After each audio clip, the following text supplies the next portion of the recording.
সম্মানের সঙ্গে আমার যে পাওনা সে পাওনা বুঝে দেওয়া। তাই বন্ধুগণ, বক্তব্য দীর্ঘ করবো না। আমি আমাদের আসাদুল আব্দুল সাহেবকে আমার অন্তঃস্থল থেকে ধন্যবাদ এবং এই সরকারের বিরুদ্ধে তিনি আমাদেরকে নেতৃত্ব দিয়েছেন, সেই কারণে আমরা সক্ষম। আজকে তিনি গোটা বাংলাদেশের মানুষকে ঐক্যবদ্ধ করছেন যে গণতান্ত্রিক ব্যবস্থা আমরা যারা 1971 সালে স্বাধীনতা যুদ্ধ করেছিলাম, পাকিস্তান সেনাবাহিনীর বিরুদ্ধে যুদ্ধ করেছিলাম, সেই যুদ্ধের মূল লক্ষ্যটাই ছিল একটা গণতান্ত্রিক ব্যবস্থা।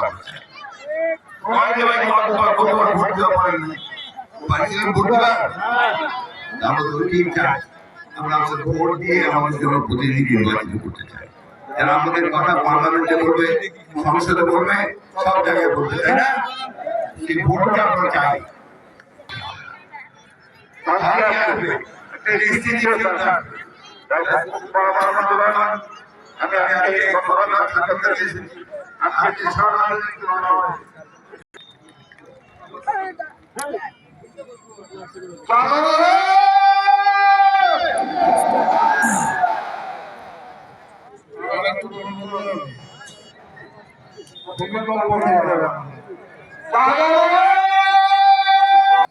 আমরা চাই আমাদের দাবি তিস্তার পানির ন্যায্য হিস্সা আমরা চাই।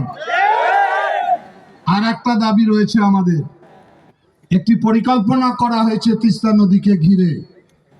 সেই পরিকল্পনার মাধ্যমে তিস্তাকে শাসন করা, ড্রেজিং করা, এখানে শিল্প কারখানা তৈরি করা, মানুষের কর্মসংস্থান সৃষ্টি করা, সেটাও আমরা দাবি করি। অনতি বিলম্বে সেই প্রকল্প বা কর্মসূচি যাতে চালু করা হয়। প্রিয় ভাই, আর আজকে বক্তব্য রাখবো না, কিছু কথা বলি এখন কর্মসূচি সম্পর্কে। আমাদের সেই লাগাতার এই কর্মসূচিতে যারা দিনরাত পরিশ্রম করেছেন, নিজের পয়সায় নিজের পায়ে হেঁটে নিজের খাবার সংগ্রহ করে যারা খড়ের মধ্যে পোয়ালের মধ্যে ঘুমাচ্ছেন, তাদের আন্দোলন কোনোদিন ব্যথা যেতে পারে না। তাদেরকে আমি অভিনন্দন জানাই। আজকে আমরা সকাল থেকে দিন এবং রাত এখানে অবস্থান করব। রাজি আছেন সবাই? আগামীকাল আবারও আমরা এখানে প্রথম সকাল 10টায় পদযাত্রায় জড়িত হব। 50,000 লোক এই পদযাত্রা নিয়ে আমরা কাউনিয়া থেকে ঘুরে আসবো। রাজি আছেন? দুপুরবেলা আমরা তিস্তার পানিতে নামবো। কেন? আমরা দেখিয়ে দিতে চাই আন্তর্জাতিক সকল সংস্থাকে যে তিস্তার পানি এখন হাঁটুর নিচে।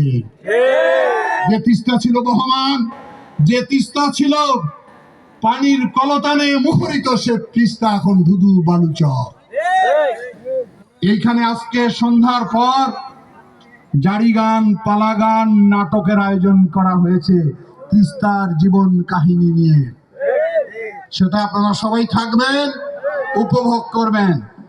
আগামীকাল আমাদের জন্য সবচেয়ে বড় বার্তা হলো আমাদের প্রিয় ভারপ্রাপ্ত চেয়ারম্যান, আগামী দিনে যিনি রাষ্ট্রের দায়িত্ব গ্রহণ করবে জনগণের ম্যান্ডেটে, সেই প্রিয় মানুষ জনাব তারেক রহমান আপনাদের এই আন্দোলনের সঙ্গে সংহতি জানানোর জন্য স্কাইপিতে আপনাদের সঙ্গে যুক্ত হবেন।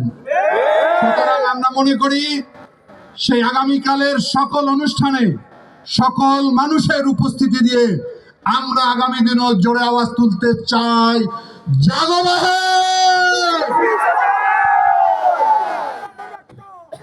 এই আওয়াজ গোটা রংপুরের 5 জেলায় উঠেছে। ধীরে ধীরে এটা বাংলাদেশ প্রকম্পিত হয়েছে। আমরা জানি জীবনে আমরা অনেক কষ্ট করেছি, নদী ভাঙ্গা চরের মানুষ। 2 রাত কষ্ট করতে কোনো সমস্যা আছে আমাদের? আমরা সবাই মিলে থাকবো এবং আগামী দিন শেষ করে আগামী পরশুদিন ভোরবেলা বাড়ি ফিরে যাব। দাবি যদি আদায় না হয়, পর্যায়ক্রমে কর্মসূচি দিতে থাকবো, চালিয়ে যাব আন্দোলন। সবাইকে আমার পক্ষ থেকে অশেষ ধন্যবাদ। আমাদের প্রিয় নেতৃবৃন্দকে অশেষ ধন্যবাদ। ওনারা কষ্ট করে আমাদের আন্দোলনে সংহতি প্রকাশ করেছেন। বাংলাদেশের বিভিন্ন গণমাধ্যম তারা কষ্ট করে আজকের এই সংবাদ পরিবেশন করেছেন, তাদেরকে আমরা অভিনন্দন জানাই। আন্তর্জাতিক গণমাধ্যম যারা এসেছেন তাদেরকে আমরা অভিনন্দন জানাই। ধন্যবাদ। সবাই ভালো থাকুন এবং স্ব জায়গায় অবস্থান করুন। বাংলাদেশ জিন্দাবাদ।